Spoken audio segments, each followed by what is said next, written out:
Glad the old theme music is back and glad to be back with you guys. I'm lifetime Longhorn Rod Babers, joined by the estimable Jerry Hamilton and the newest member of the Owen, Texas football family, my friend and now co-worker Jeff Howe. I'm glad that you guys are joining us. You know how Friday works. It's usually kind of a freak flag football Friday. So anything you guys want to talk about, you can throw it out there. We'll try to address it as many questions and comments as we can.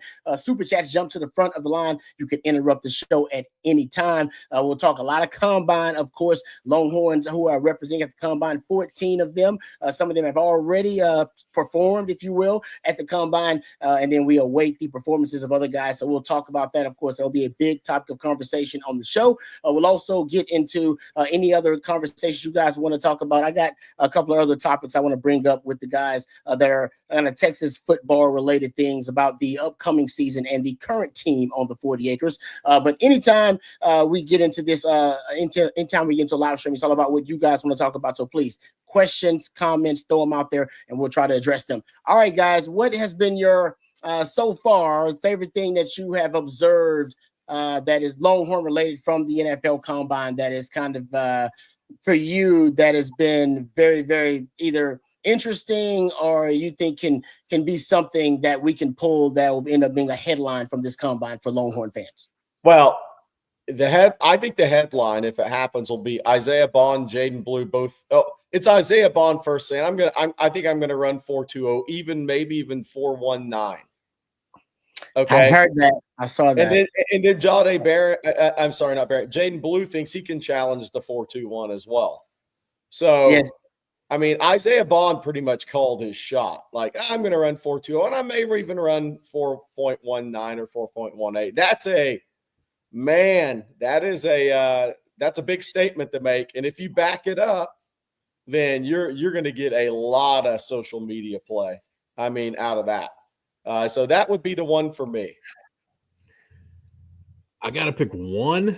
No. You can go on if you want to, but we'll get back to what Jerry just brought up. No, whatever you want to dive into. I want to just open the floor up.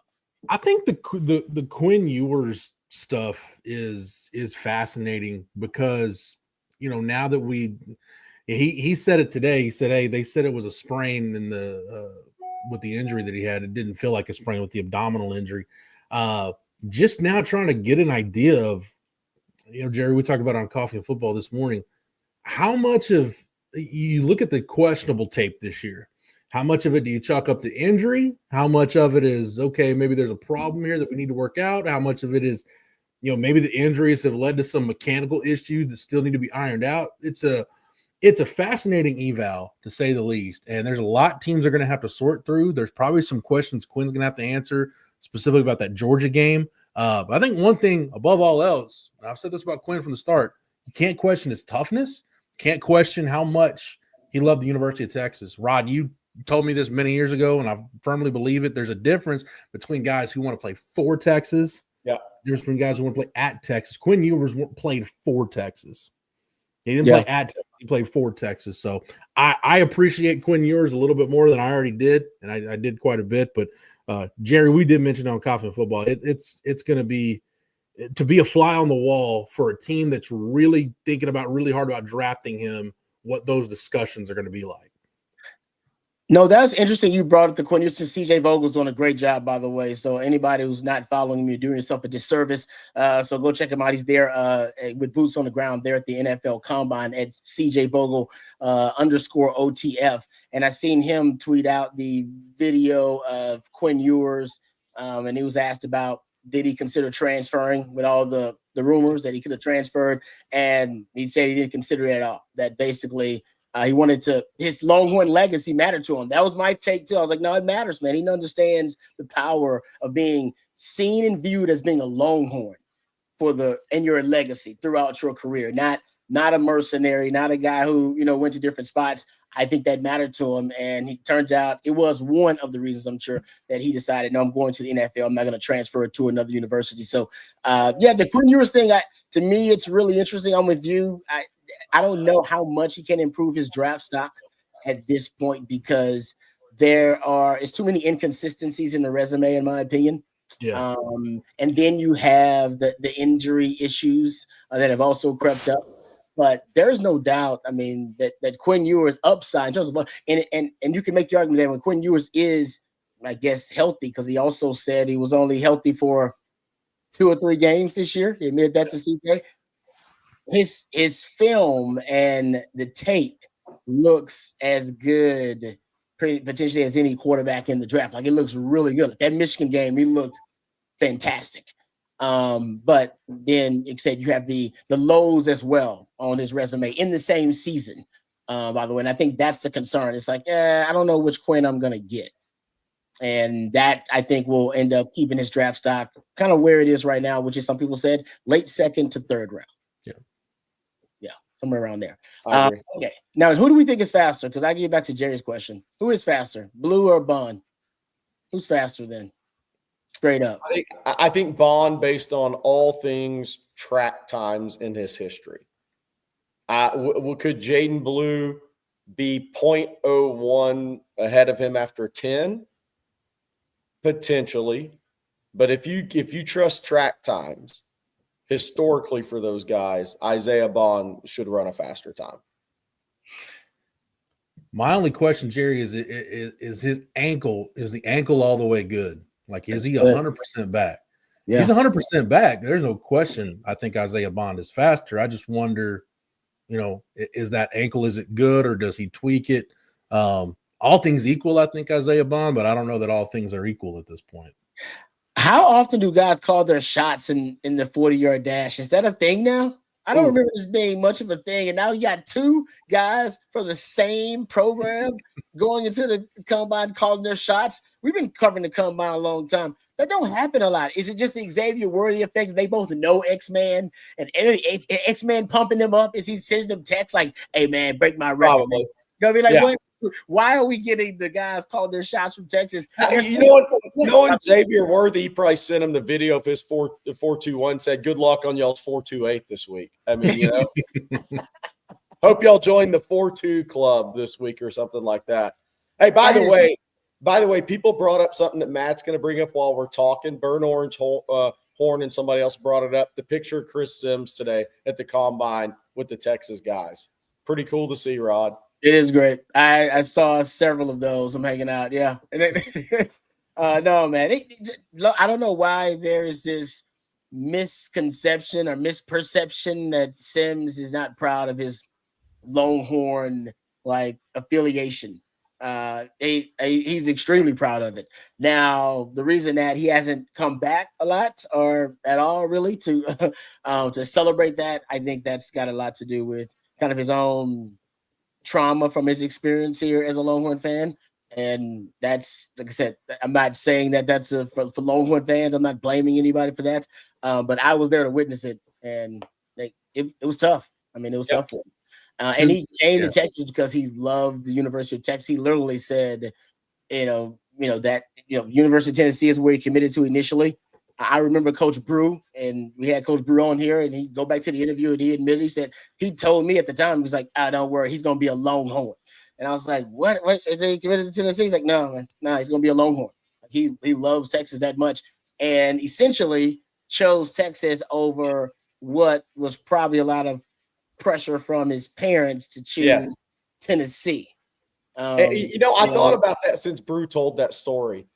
You know what Mac and Brew also knew behind the scenes? That Cutcliffe was probably getting Ole Miss because they were recruiting Eli too. That's true. Great point. We did find that out as well. Brew had all the angles in recruiting. He was like, that's why he was so confident about, don't worry, Sims is going to be a Longhorn. He knew Cutcliffe was about to get Ole Miss. Yeah, no, that's a great point. But there are a lot of layers to it, but Sims is really proud of his Longhorn. And I think they probably shouldn't induct him into the Hall of Honor. I think he's probably deserving if you look at it, but we can talk about that later. Hey, look, we've talked about it a lot, but I thought that was a cool picture, and all the other stuff Chris has put out today. But look, Chris Sims helped Mac build the thing, and that should never, no matter how some of the play went in some games, Chris Sims was huge in getting Roy Williams to Texas instead of A&M. Yeah. B.J. Johnson over Tennessee when he had done it the year before.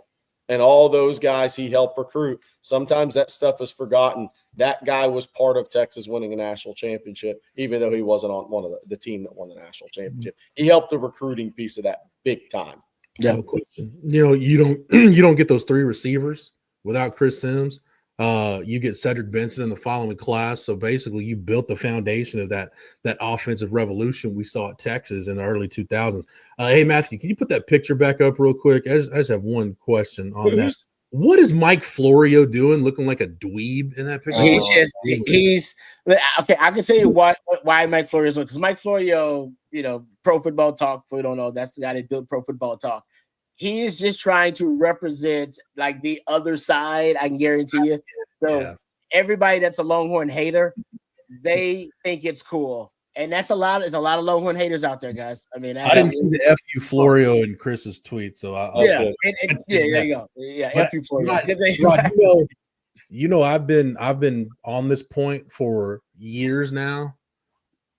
Bring Chris back the right way. Put him in the Hall of Honor. Just do it right. Make it a good weekend where you can celebrate the good that he did. Look, we can talk about, his record against OU in the Big 12 championship game, whatever. Like, that's there, but there was a whole hell of a lot of good during his career at Texas than there was bad. So just make it right, get it done, and everybody bury the hatchet, and we can publicly, put it behind us.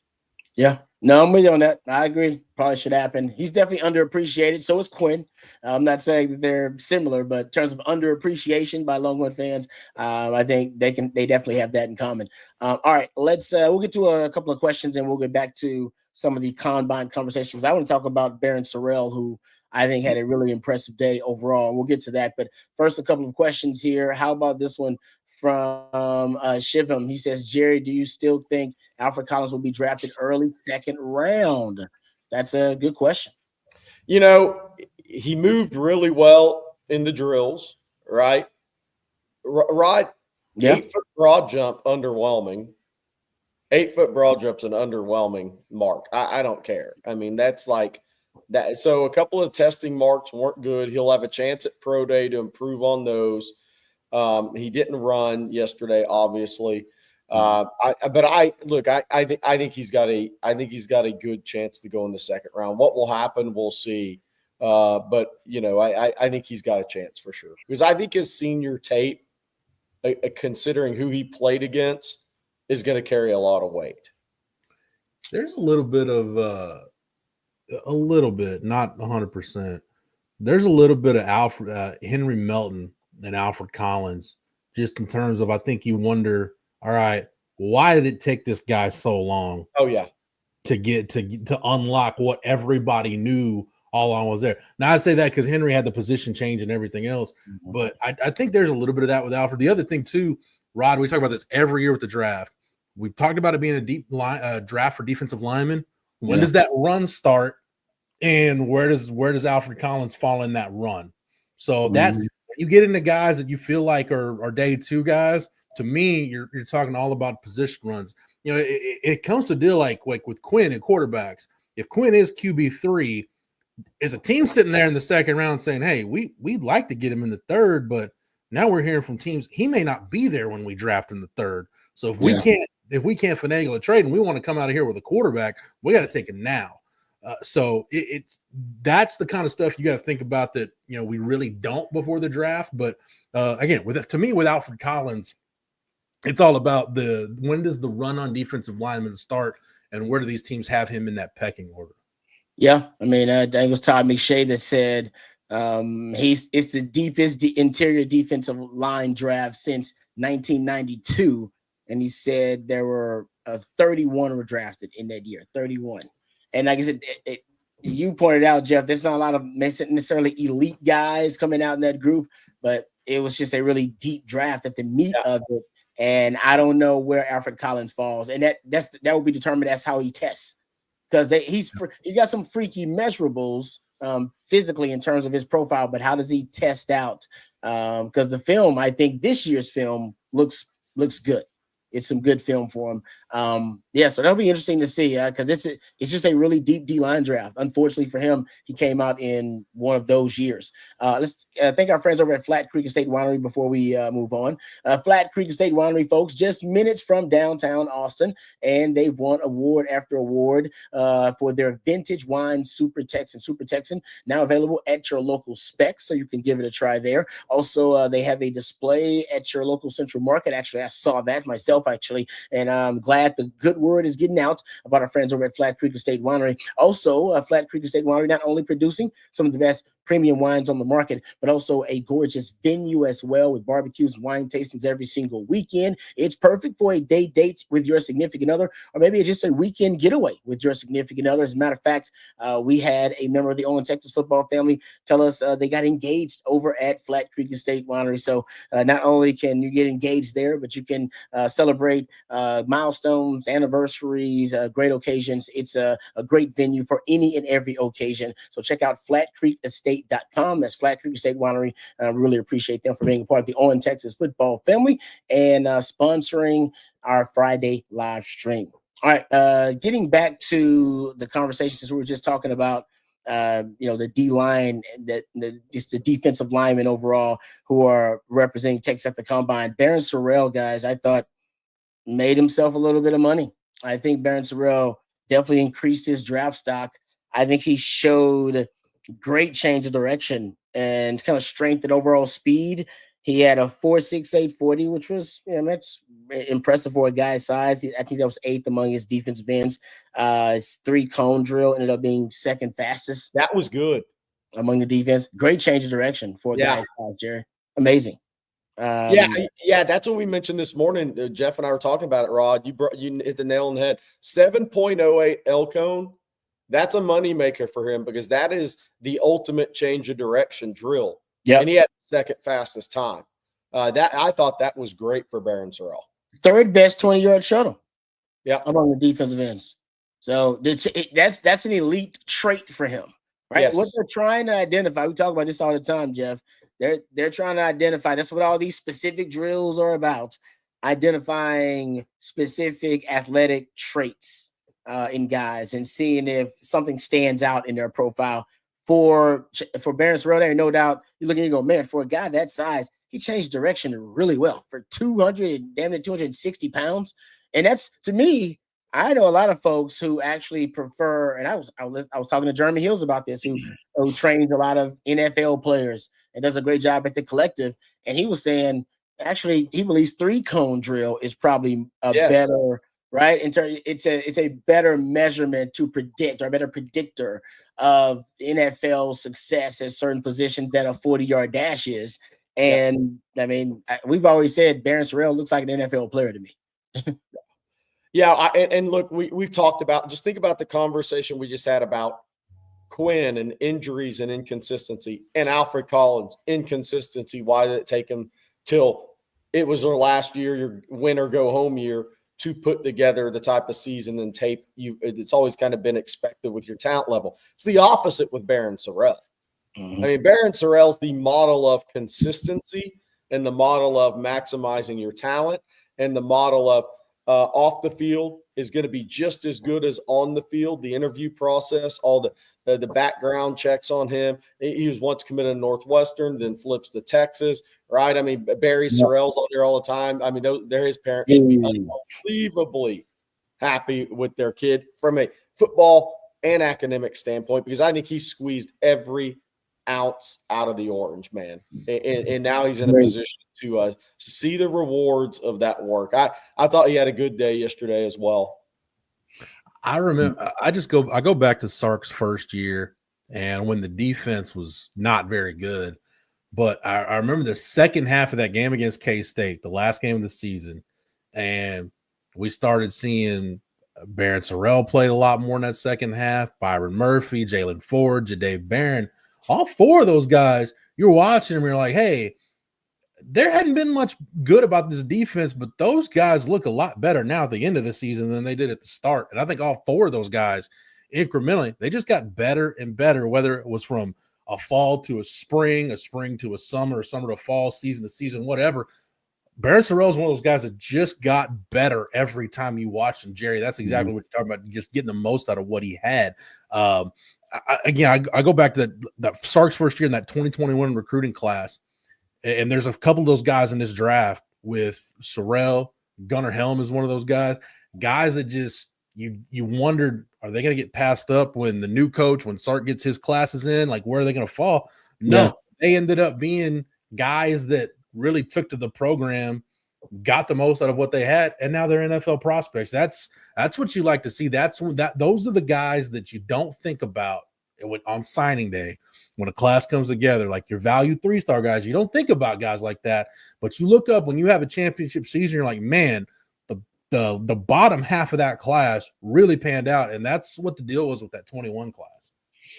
That's a good point about that. Yeah, you got to maximize the guys you inherit, right? That's going to be the key to turning it around quickly, and that's what Sark did. Man, he did a great job of developing that talent.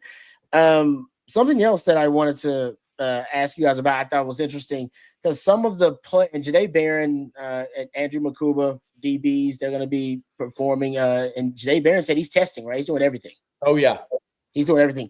Todd McShay has I think his biggest draft crush right now is probably Jaylan Barron, guys. And you're hearing some of the stuff he's saying about Jaylan Barron. He said recently that you can't tell me there are 10 better football players in this draft than Jaylan Barron.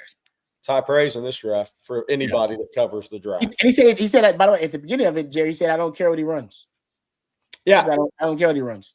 So we were having a discussion, Matt and I, producer Matt, happy Friday to producer Matt, does a great job before, because CJ Vogel posted Jaylan Barron's measurements. Okay.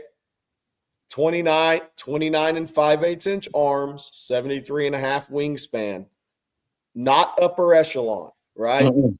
But so I started looking at corners that were similar. Trent McDuffie. Now McDuffie ran 4.41. Yeah, he can run. But he still went 21st in the first round. Was it because of his measurements? Because he certainly outplayed his drafts. He's an all-pro. So is Barron Rod really going to have to put that 4.41, 4.42 on the board? If he goes out and runs 4.52, and I'm just talking from a draft perspective, as good a player as he is, with 29 and 5/8 inch arms, 73.5 wingspan, if he runs 4.5, 4.52, does it hurt him? That's the question, because he's a hell of a player. We're talking draft status. I don't think so, Jerry. I don't think so, because I think there are teams that have defensive back needs. And again, stop yourself if you heard me say this before in today's draft process. The Packers, the Steelers, the Ravens, Roz pointed out the Lions under Dan Campbell. They're organizations that value big school guys that produce at a high level, and they just draft good ball players. He's too good a ball player to fall out of the first round. A bad time could knock him down into the late teens or into the 20s, but it's not going to knock him out of the first round. No, that's kind of was my point. If he goes out and puts up now his trainer Bam, I think, said on social media 4.41, 4.43 this morning. If he runs 4.41 today, by the way, Quandre Diggs is joining us in about 10, 12 minutes on the show. That's right. Yep. So we'll get his thoughts on the combine. Dwayne Akina, him and Rod can go back and forth on it all. But if he goes 4.41 today, Rod, I think that maybe solidifies him in the first half of the first round is what it does. Oh, there's no doubt. And I kind of agree. The other comp that Todd McShay's throwing out there, I think Darren Jeremiah threw it out there as well, as Brian Branch. Mm-hmm. And Brian Branch ran we talked about it yesterday with mid 4.5s or something like that. And everybody knew Brian Branch could play. So yeah, may have hurt his draft stock a little bit, but the Lions drafted him and they knew he's a damn good football player. Same thing with Jaylan. His film is just too damn good. His film is, and he got better every year, but he was still naturally, instinctually a good player. Even early on in his career, you could tell he was like, oh no, he jumps out, and he just refined it year after year. So I think just watching the film, he's got some of the most impressive film of any player in this draft. Right. There's no doubt about that. Like, there's not a lot of holes in Jaylan Barron's game. All right, let's talk about our friends over. What's an interesting spot for him, Rod? If he runs that 4-4-1, Jerry's talking about, you look at the NFL draft order, the New Orleans Saints at 9, because now you got Bo Davis and Terry Joseph on that staff. So you feel like there's two guys that are going to for him in the draft, and they need defensive back help. So if he runs in that low 4-4s, I'd start thinking about the Saints at 9 is where he might come off the board. Great point there, Jeff. I really like that one. All right, let's give our friends over at Tackle Addict some love because they're showing us some love. Do yourself a favor, folks, and check out tackleaddict.com. If you're an avid fisherman who loves searching for the right supplies, check out tackleaddict.com. Owned and operated by a lifetime Longhorn, legendary lifetime Longhorn, Brian Roberson, also former Longhorn baseball great Brandon Belt. Tackle Addict has everything you need for the best in today's fishing equipment. Tackle Addict is the for the everyday fisherman and for the serious pros alike. Get their products shipped to you directly from the shores of Lake Sam Rayburn. That's tackleaddict.com, ADDICT, addict.com. That's tackleaddict.com. And we appreciate Brian and Brandon as well for supporting our efforts here at On Texas Football and sponsoring our Friday live stream. And by the way, they also say hook 'em from our friends over at tackleaddict.com. All right, let me ask you this before we hit some more of these questions. There are a couple of guys in the draft. Like I like when CJ throws out, the teams who have visited with some of the players, and I think it really matters for some players. And I think it really matters for Quinn Ewers where he goes. For some guys, I don't think it matters as much. Like I don't think it matters as much where Jaylan Barron goes. Yeah, ball. You know what I mean? I think he's going to play like, no, everybody needs a guy like that who can play corner, nickel, and safety. And it fits into damn near every scheme. Like everybody needs a guy like that, right? I feel like maybe Kevin Banks is probably like that too. It's like, well, yeah, if he doesn't work at a tackle, you can put him left tackle, put him at right tackle, put him at guard. I feel like there are some guys where it matters less, and maybe it doesn't matter at all where they go because honestly, to me, everybody needs a helm. Like every team could use a guy that's really, really effective as a receiving downfield threat as a tight end. And they got a good build, all right, and they got a good frame, and I got to maybe add a little mass and teach them how to block, how to be an elite run blocker or an elite pass blocker. But they got naturally what the NFL covets, which is a tight end that can win down the field. I think a lot of teams need that. So I think Quinn Ewers obviously top of the list. Who are the other guys where, no, it really matters, man. It matters if they don't go to the right place, it could make or break the players. And that's for a lot of NFL players, by the way. That's for a lot of guys. Yeah. Probably for Rod B too. Jaden Blue. Yeah. Jaden Blue. I think he's got to be you got to have a team that understands how to use him. I think I think there's not necessarily the team, Rod, but I think, from a workout standpoint, like if you're going in to watch Cam Williams, evaluate Cam Williams at the combine, thinking, hey, we're going to see Amarius Mims, I don't think Cam Williams is that level of an athlete. I mean, Jerry, he might be, I don't know, but just my initial gut instinct tells me probably not. So I think it's about some of those guys, it's about relative to expectations. But Jaden Blue, if he gets in the right team, it could be a great fit and he could make an impact as a rookie. If not, it could be a couple years before you see him really get up and get a chance to get started, if at all. Yeah, no, for sure. I mean, look, because he's a boutique back that I think is going to be more of a pass catcher than a runner in the NFL. So I think that is going to be crucial for him just to be able to maximize what he's got. Totally agree. I've said this before on Quinn.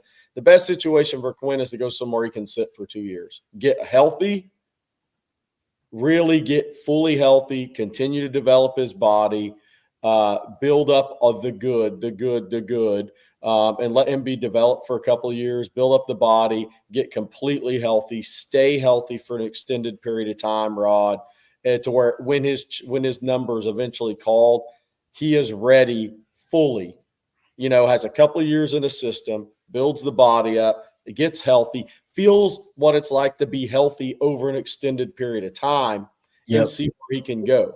The worst case scenario for him would be having to play early, in my estimation, because he just hasn't had enough consistent time on a football field since his junior year in high school. The year he was not hurt, the only year he wasn't hurt was going to be his senior year, the year he was on scout team at Ohio State. That's the only year he hadn't been hurt in the last 5.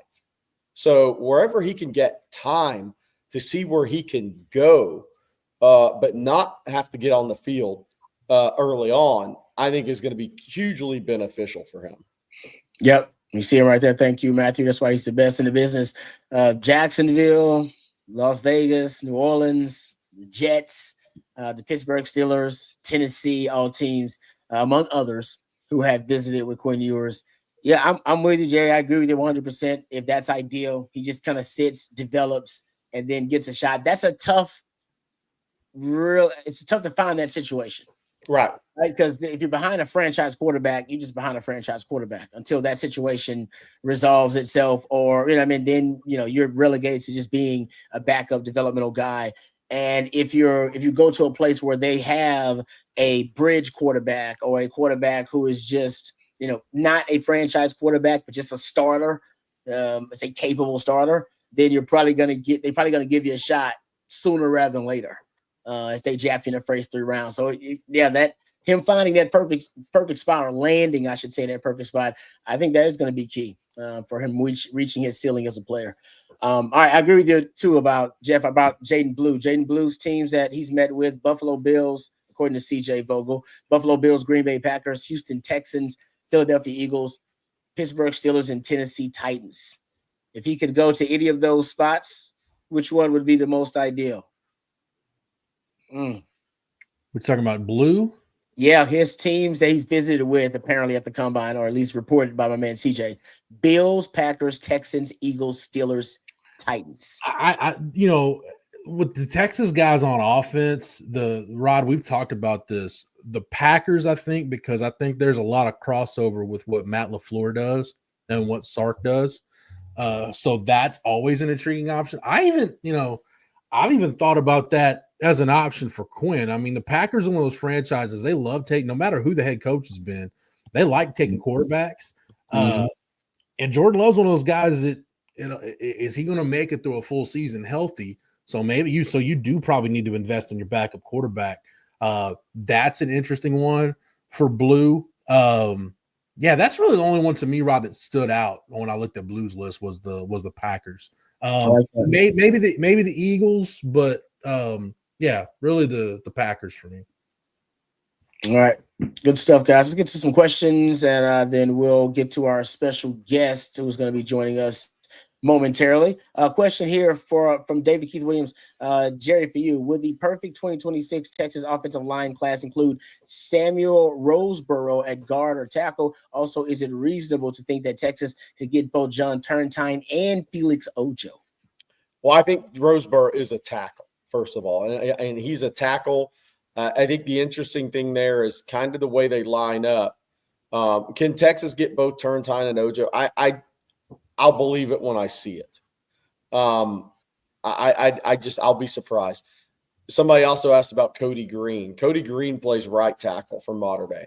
So I think you're kind of looking at a scenario where you have left tackles in Turntine and Ojo. You have right tackles that play right tackle in high school in Cody Green and Roseboro. You have a guy like Sam Utu, who's not talked about enough. I'm just telling you, Texas, I think Texas is a favorite for him, plays left tackle. It could be either spot. Kenye Pepe still, I think, going to schedule an official visit. So I think there's a strong – Max Wright's more of that swing guy. I think they kind of fall in line there, and I think Roseboro is definitely a tackle. If you listen to Tony Hills, he agrees, because Tony Hills has been breaking down guys with hump day with Hills on Wednesdays on the offensive line. Nice. But I just don't know if that's a scenario that would play out where Turntine and Ojo end up at the same school. I think these guys have national programs that are recruiting them. There's recruiting pitches that go with that. So what happens then, like for the way this stuff plays out, that's hard to predict. What happens if, just say Roseboro committed to Texas before June? Well, what happens in that scenario then? I mean, what happens if Utu did then? I mean, what happens if there's 3 offensive line commits prior to June official visits? Then the numbers are going to get squeezed, and the people around those guys are going to start to see the numbers get squeezed and look for the fits. Because if a if it's a Roseburg, and I'm not saying it's going to happen, but if a Roseburg actually committed early, and I'm saying if, I'm not predicting it, but if he did, then the rest of those tackles, the guys that play left tackle, they already have the right tackle in this class. So we're left tackles. So what are the chances that two of those guys go to the same school in a scenario like that? It's pretty close to zero for me. Okay. All right. Thanks for the question, David Keith Williams. We appreciate that. Before we move on, I want to thank another one of our sponsors, Bluebird Organizing, a new sponsor that we have, and we're glad that they're on board. Let's face it, folks, life can get pretty messy, whether you're talking about moving, life changes, divorce, having kids, downsizing after the kids have left, losing a loved one. I mean, there are a lot of different things that can happen, that you can go through these transitions in life. We've all been there, and life's transitions can cause clutter to pile up and chaos to enter our minds and our spaces. Through professional organizing, Bluebird Organizing helps you end overwhelm and make your space work for where you are today, so you can step into your next chapter with clarity and calm. If the thought of having someone come look at your personal space feels a little bit overwhelming and maybe a little bit intrusive, Bluebird Organizing understands it's no small ask to let a stranger come into your home, but with Bluebird Organizing, there's no judgment at all, folks. Only efficient plans that can make life's processes like helping a loved one move into a senior living flow and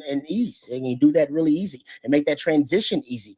So call or text our friends over at Bluebird Organizing at 737-346-7779. That's bluebirdorganizing.net. Bluebirdorganizing.net is how you reach out to them online. You can book your free in-person consultation today with our friends over at Bluebird Organizing. So thank you very much to them for sponsoring our Friday live stream. We really appreciate them for being a part of the Owen, Texas football family. All right, getting back to a couple of questions. Burnt Orange Hornets, who is 100% blue bond or both? Something Jeff brought up earlier. We don't know if I don't know if Blue had any injuries at the end of the season, right? I think Blue was pretty fair. I mean, he scored 4 touchdowns in the playoff game. So unless Blue had some sort of injury in his training for the combine, which he wouldn't be running, he should be good to go. Yeah. Bonds had plenty of time to get to 100%. I mean, it's been a long time since January 10th. So I mean, he's had 6 weeks at this point, and he's been training. He said he's been running 40s in training, so he's been fine to run. So it's not like he's going out there cold turkey today and going to run. So I think they're both good. Quinn should be good. I think all these guys should be healthy right now. I think the ones that didn't compete, and he said it. Vernon Broughton had the hip flexor issue, which kept him out of the Senior Bowl, and I think that's why he didn't test. Rod, I almost don't want him to run 4.2 because you ran down that list the other day of wide receivers that have gone 4.2 at the combine. And other than a couple outliers, hadn't been a ton of success those guys have had. Well, it's only been 10 of them. So, I mean, if you hit 4.2, you're in an elite class, but none of those 4.2 guys have gotten 1,000 yards as a receiver in the NFL. Yeah. And some of them are household names because they become combine darlings, but no, I mean, you look at the top 30 fastest wide receivers at the NFL Combine. Only one of them has 1,000 yards. That's Santana Moss. He's the only one. Rest of them are just guys who could. So the speed is great, but as we know, there are a lot of things to be a great wide receiver. It's a lot to it. Worthy will get to 1K. Worthy will be he'll be 2 by next year. I agree with that, especially with Patrick Mahomes. There's no doubt about it. But yeah, both of those guys were saying they're going to run 4.2 or 4.1. Guys, the only 4.1 that I can think about is on record. I don't know. It's kind of an unofficial record. Is Bo Jackson? Yeah, he's got one of those. There ain't too many humans that can say they've hit 4.1 and it'd be believable.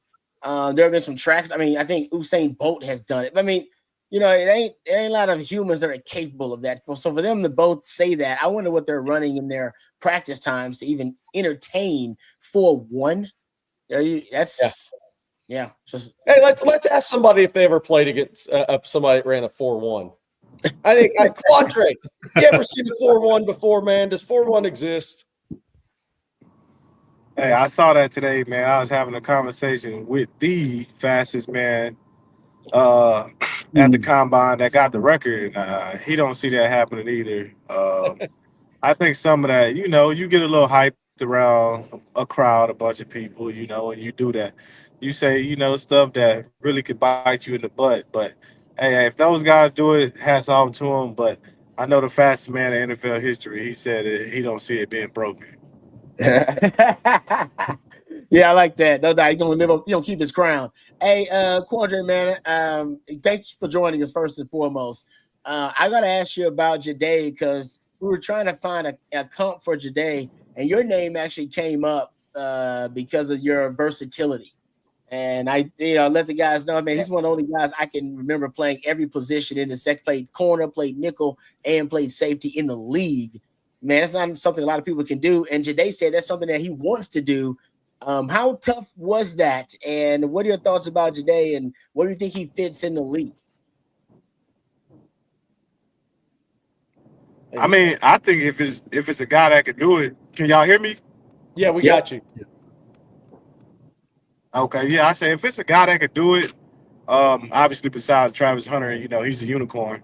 But if it's a guy that could do it, it's definitely Jade. That's a guy that I talk to a lot of guy that I give a lot of wisdom to and try to just teach him the game. And that's something that he wants to do. That's something that obviously Rod, Coach Akina believes in that, and that type of stuff.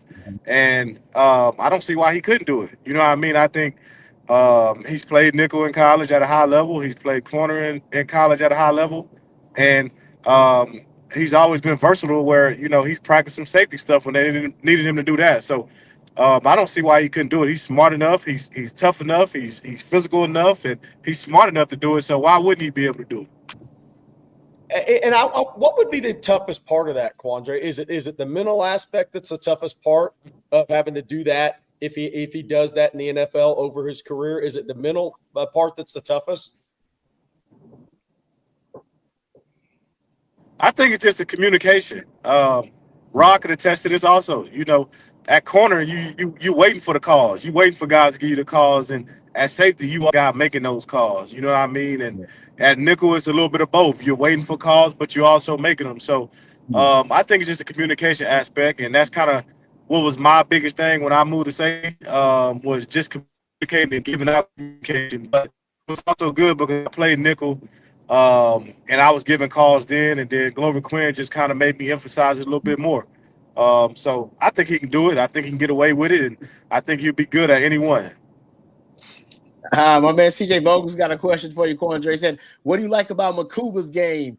Drew said at the combine you were someone he watched a lot in terms of trying to improve his game and a guy that he admires. Man, I'm a big fan of Drew. I remember sitting in last year. I go sit in Blake's office, and Drew walks in there, and he's coming there to watch film of Blake. You feel me? This is got to be around March, April.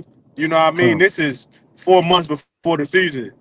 And, I introduced myself. We talked. We chopped it up. And I told him, it's hit me again. Oh.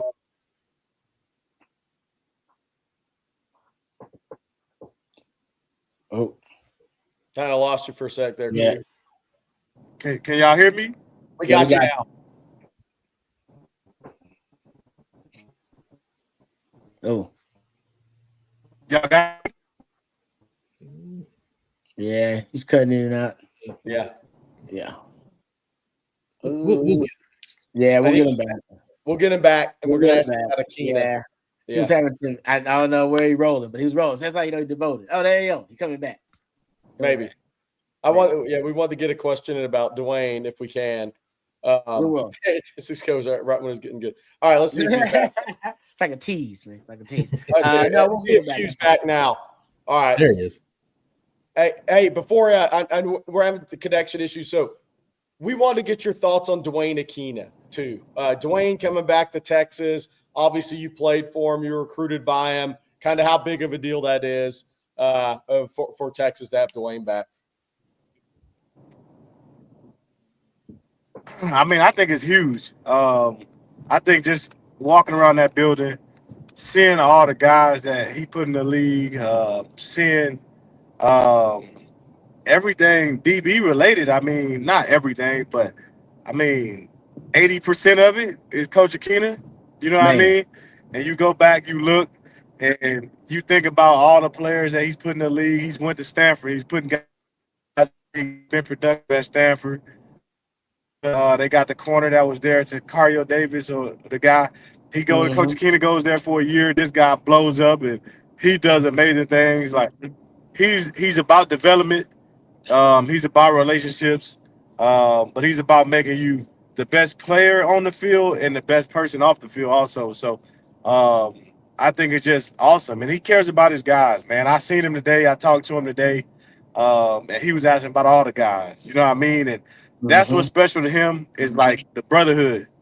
And that's something that I always will live with me is like he's all about respect. You know what I mean? You respect your teammates. You respect the people in the building. You respect anybody you come in contact with because you never know who that person could be.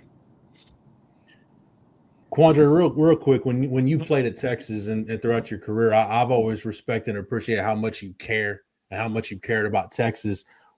How much pride do you take now in being a Longhorn and seeing 14 guys at the combine, double-digit guys drafted last year, may have double-digit guys again this year, back-to-back college football playoff runs? I know you're always proud to be a Longhorn, but what's your level of pride right now in the program?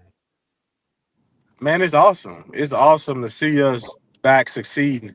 And I think it's really cool for me because I'm sure I a lot of people probably don't know, but you know, all my rehab work that I do to get me ready for the season, you know, I broke my leg a few years ago and rehab at Texas. I broke my foot this year, rehab at Texas.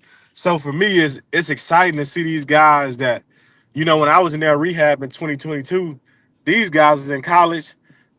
These guys were young boys, a lot of them, and them boys was, you know, just asking me questions, trying to figure it out, you know, where to go, what to do, you know, how to handle it. And to see these guys at the combine and doing these things now, like it's amazing to see. You know what I mean? So I'm definitely proud of the guys. I mean, I'm their toughest critic, but I'm also, you know, one of the guys that love them up. And, you know, when I see them, you know, I crack my jokes, I do my thing. But at the same time, like I'm so proud of these dudes because, you know, I'm on my way out the league. So it's so good to see a lot of Texas guys coming back into the league. Hey, I got to ask you a question. Anybody coming up in Angleton I should know about, Quandre? Who's the next dog out of Angleton? Anybody coming up, man? You want to know what's crazy is Quinn's middle two. One's to be a senior next year, and one to be a junior. The middle one, he broke his foot, but he broke a bone in his ankle, and he was going crazy before. He plays offense though. He one of them soft, pretty boy guys. And then the youngest one, y'all gonna laugh, bro, and y'all gonna laugh because it's so funny. But the youngest one is just a reincarnation of me. The same person. Definitely not an offense. He's not a offensive defensive guy. He's just a defensive guy. He's a corner right now, but he got everything you want in a freaking stud. If he grows a few more inches, which he is, because he's almost tall as me now, he keeps growing. He's gonna be a big time player here pretty soon. So I think he got newcomer of the year this year at Angleton and got it for the district and then got it for the county. So I think he's gonna be pretty special. Hey, Quandre, you don't know this because we don't talk as much anymore, and I appreciate you coming on the show. But I coined my phrase, play until he cramps, from watching you in high school at Angleton, man. You had played until your calf cramped up. You would play 100 snaps, 90, whatever it was. So I started to play until he cramps watching you and covering your recruitment, man. So you brought a good phrase to it for me. Bro, when I tell you, you know what I regret? I regret not trying to play both sides in college because I feel like I was really one of the ones that could have did it because I was so accustomed to playing both sides of the ball in high school and like doing it at a high level. I really wish I would have tried it because I did have schools that wanted me to do that. And I'm still mad at Major and them because they told me that they were going to give me a shot at Wildcat quarterback and they never did. Nice. I like that. Hey, Quandre, I would ask you, man, because you with Tennessee this past season, and obviously currently, you got Longhorn there, T'Vondre Sweat, man, who's he's actually making some moves. He's getting some respect in the league. What are your thoughts about Big T Sweat? Man, that's my dog. That's my dog. He's awesome, bro. He's everything you want in a teammate. Um, Obviously, everybody see him on the field, choking guys out and making tackles and, getting fumble recoveries and stiff arming guys. But like, he's the nicest, like, most like caring dude that you could be around, bro. And I think, he continues to do what he's doing, and he stays around Jeff Simmons, who's a fanatical worker, um, a guy that has a real mean streak. I think he stays around Jeff and learns from Jeff. I think he could be the best in the league, bro, at what he does specifically, which is run stopper. You need him to go in there and go rush the passer a little bit. He could do that. But I could definitely see him being a guy that played for a long time and have one of those, Jamal Williams from the Chargers or Vince Wilfork or Damon Harrison type of guys that don't get the love always, but if you're teammates with them, you understand because they help that run game a lot. Hey, so I got to ask you this. Your career's not over in the NFL, but since you brought it up, I got to ask the question because Texas fans always ask you guys, when you're done playing, what's the plan? Are you going to get into coaching? You come back? Maybe you want to coach at Texas one day. I know you're still playing, but you said, you're getting close to the end. Have you started thinking about after you retire from the NFL, what's next for you? I mean, I have for sure. Like I said, I only want to play another year or so, maybe 2. Depends on what the kids and wife lets me do. But I know for sure I got one. I got one left for sure. But obviously, it's been some conversations. It's been some conversations with some good people at Texas. So I'm sure I have a role up there. It won't be nothing full time, but I think I'll be around. I think I'm a guy that the guys they kind of look up to, they know, and I'm not an old guy by any means. I mean, I'm 32, but I think I relate to them a lot better than a lot of people because, I have nephews and stuff like that, and I be around the young boys in the league, so they understand. So I think I have a role up there. It's something that I want to do. Obviously, like I said, part-time. I got three kids, man. I got a son who's gonna be, he's gonna play quarterback. We got to get the big bucks. That little D ain't gonna cut it, so we got to get the big bucks. But I feel to do some Texas if possible. Sure. All right, Q, man. Thanks very much for joining us, taking time. I know you're busy today. We really appreciate it, man, and look forward to having you on again. And man, thanks for Quandre. I went down to Angleton, did an interview when I was with ESPN, and him, Quentin, they all were there to help me as I was kind of building my career. So I never tell Quandre thanks enough, but he had a part in he had a part in helping me when I was really trying to build my name, and I appreciate Q for that always. Thanks, Quandre. Thanks, Quandre. Shout out to you for putting me on the map. And Rod, it's all love, gang. I've been knowing you since little man. Come on, man. I've been knowing this dude like 20-some years, yes, man. Sir. I was saying, Q, his head is still the same size. He grew into his head. I was so happy, man. I was like, he grew into his head. Boy, now he's cold. Hey, appreciate you, Q. All right, have a good weekend, bud. Yes, sir. All right, Jeff. Good seeing you too, bro. Thanks, Quandre. Yep. Hey, that's great. That was great news. He wants to be involved in the Texas program when he retires. That's great news for Texas fans right there. And Steve Sarkisian and everybody around the program, Rod. I agree.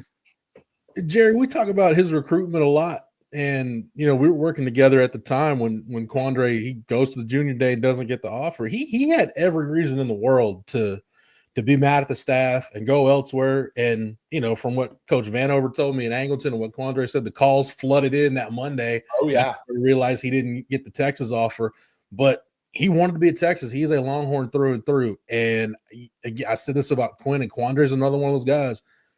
came to Texas to play for Texas, not at Texas. Yeah. And I always appreciate Quandre, man. He's great people. Yeah, no, like I said, I've been knowing that dude, like I said, 20-something years now, which is wild. And he he was hanging around the locker room when I was, playing with Quinn Jammer, his brother. And I remember literally, like, I have vivid memories of him and how big his head was. And that was just the joke we'd crack on. I was like, man, that kid has a huge head. And I swear it was like just close to the same size it is now, but he just kind of grew into his head, and then boom, became one of the best DBs in history of DBU. So there you go. But no, my man Quandre, man, I appreciate him. He's a good person. But also I agree with Jeff. Like, he actually stays in contact with the program. Yeah. It doesn't matter who the head coach is. He tries his best to keep a relationship with the guys that are on campus. Man, he's done that for a long time. He came on out there in Longhorn podcast. We talked about that too. So Quandre, man, he's a Longhorn through and through. Ain't no doubt about that. Hey, real quick, Rod, unofficial first 40 for Jaylan Barron, unofficial 4-4 flat. Moneymaker. Damn, it don't matter what his official is. That's more than enough. And then done. He might end up being he might sneak in to the top. He might be a guaranteed top 15 pick and might sneak into the top 10 with that kind of time. Because that's the question about Will Johnson right now. Who is considered by some to be the top corner draft, is that they don't think he has straightaway like track speed. He's got football speed. Today's got football speed and showing there he's got a little straightaway track speed too. So good for him. You know who has track speed, Rod? South Point Dodge, baby. Yes, sir. They got I-35 speed, track speed, all of it. Hey, Texas football fans, score an easy point next season when you get to the point at South Point Dodge. South Point Dodge has over 600 vehicles in stock, and their award-winning sales staff doesn't do games or gimmicks. They just get straight to the point. We call it straight over tackle by getting you the very best deal possible. So score big today at South Point Dodge. Come see us off I-35 in South Austin or at southpointdodge.com. Get to the point at South Point Dodge. South Point Dodge is Austin's automotive everything. Looking to sell your car? Get South Point's best offer over the phone or online. Again, I-35 South Austin or at southpointdodge.com. Get to the point at South Point Dodge. All right. Thank you very much, Terry, and thank you to our friends over at South Point Dodge. Yeah, if he's running 4-4 flat, 4-4-1, 4-4-2, whatever that is, like I said, that's good. That's it. That's it. And I assume he run a time like that. If he's satisfied with it, he won't run at the pro day. That's good. He'll probably run another one. That's his first time. He'll probably run again. And usually guys run a faster time their second time around. Yeah, the stress is gone if they post 4-4 flat. Yeah, you start thinking 4-3. You start in your mind, you're like, okay, I can 4-3 then. And I don't know in training what he's been doing in training, because that's a big part of it too. But if you hit 4-4 flat, if you go 4-4 flat, 4-4-1, you can go 4-3. This is all about your start, pretty much. So good for today. That's good. Hey, Rod, there's a question I want to react to. Somebody in the chat asked about John Turntine losing 50 pounds.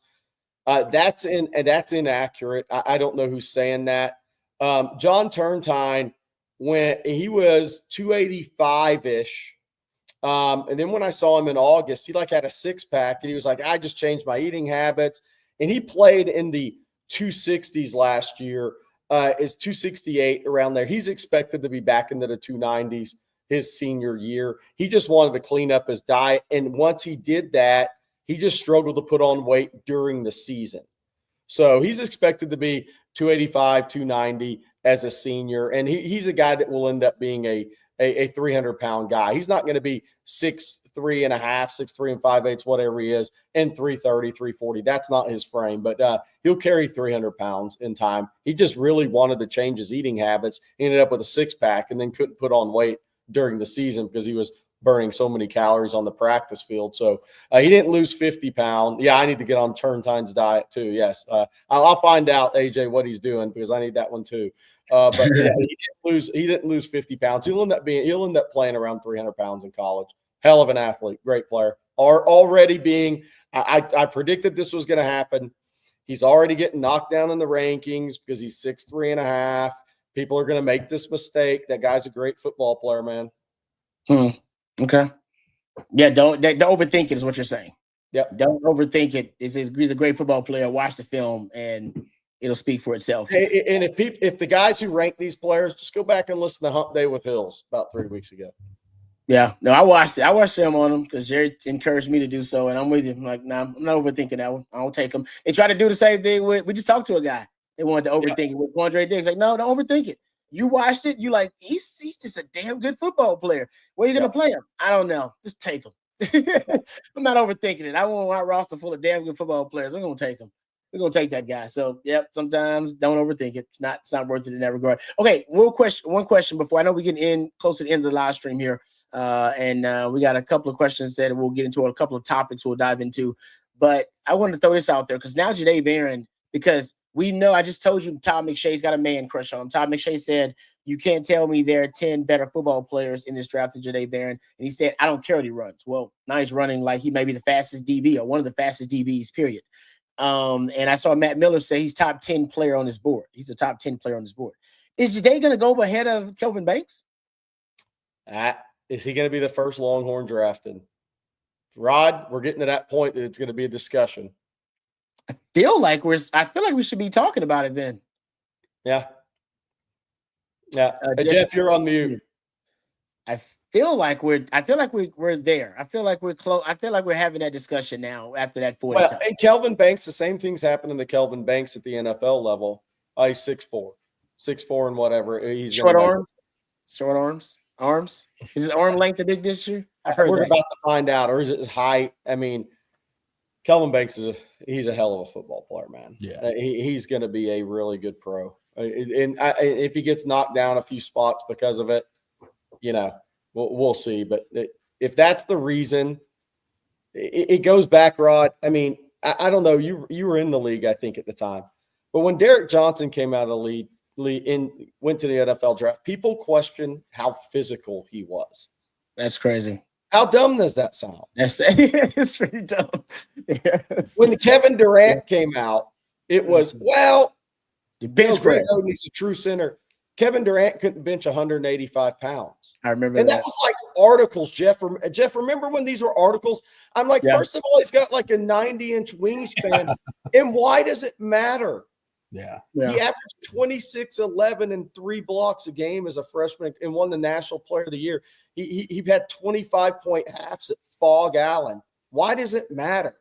Right. I mean, and they have a process. I get the process. All they're doing is looking for warts, man. But sometimes you're looking for a wart where it doesn't need to exist. Yeah. On Jayday, I'm starting to look at the Saints at 9. You said it. Yeah. And Rod, if you start looking at teams that really need corner, I'm thinking he probably, if he falls to 11 to the 49ers, I don't know, because that's another organization. They tend to draft big school productive players. I don't know that he gets past 11. I went into this thinking like, if he runs a really good time, he's not getting past 14 at the Colts. I think he's going to be gone by the time. At this point, I think he'll be gone by the time the Colts pick at 14. I think you're right, Jeff. I think your Saints theory is money. I think that's right now. And the 49ers usually go line. They usually go early on. They go line. They go D-line.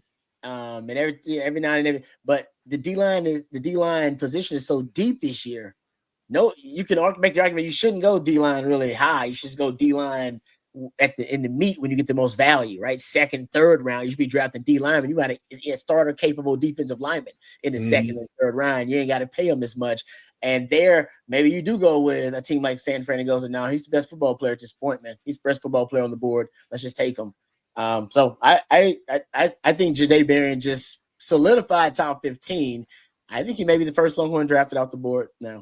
I've already seen it, Jerry. What you were just talking about, I've already seen it with Cowboys Twitter. Jaylan Barron runs this great time. The Cowboys need a corner. Well, they probably won't take him because they typically don't draft corners that have shorter than 30-inch arms. Great. That's why I brought it up. It's coming, man. Games. Hey, by the way, So the kid from Kentucky, the corner, Maxwell Hairston, just ran 4.30. Rod and Jeff, I thought that was the best corner Texas played against this year. No offense to Will Johnson, because he had been out like 4 or 5 games, and he came back in the Texas game, and he made unbelievable plays in that game. Rod, remember how good he was in that game? Yeah, I agree. And so now it's the opposite, right? Oh, Maxwell Hairston's going to be, what's he going to be? What were his measurements today? 6'1", 185, 190. He's long. And he just ran 4.3. That guy was a stud against Texas this year, by the way. He's one of those guys, because Georgia's guys did this too. Was it Mikael Williams that came back just for the Texas game? Yeah. Like they were out, and they were just sometimes air on fire in those games. And now they made draft highlight worthy plays against Texas. Like they know their agents are telling them, or at least their representatives are telling them, hey, you want to play in that game now. You need to make sure. You can miss some other time, but that game you need to be back for. Anyway, all right, let's thank our sponsor, last sponsor of the day, Laura Baker. Laura Baker, accomplished Austin realtor.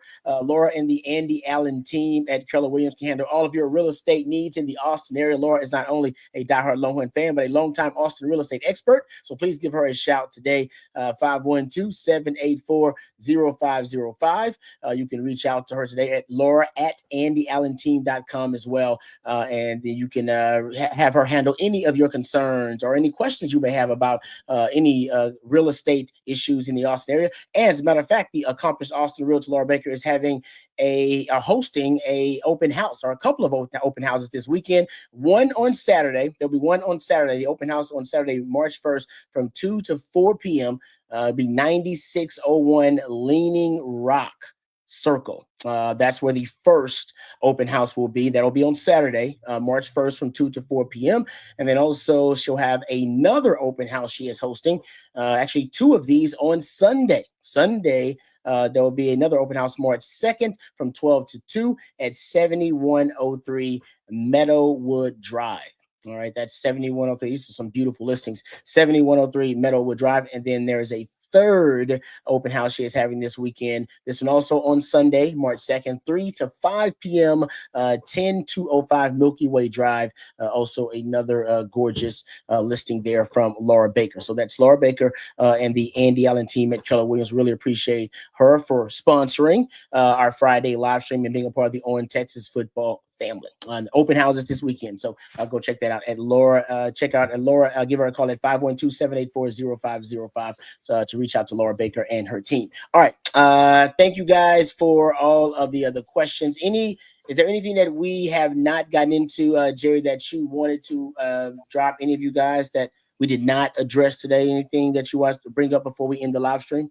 No, I think women's basketball won last night.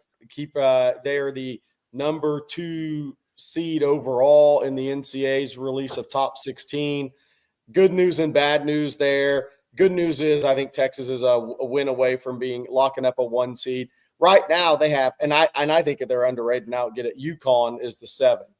So meaning if that played out that way, UConn would be the 2 and Texas is the 1 in the same region.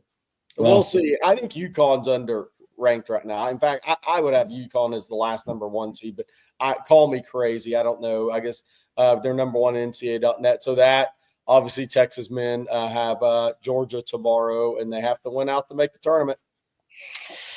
Yeah, man, I'm not feeling good about that one, but I'm hold out hope. All right. Thank you to Matthew behind the scenes. He is the real MVP. We appreciate Matthew twisting and tweaking the dials for us. Thank you to Quandre Diggs, lifetime Longhorn Quandre Diggs, for joining us earlier in the show. Thank you to all of our sponsors, Flat Creek, flatcreekestate.com, South Point Dodge.com as well. Laura Baker and her team. We appreciate them as well. And Bluebird Organizing, bluebirdorganizing.net.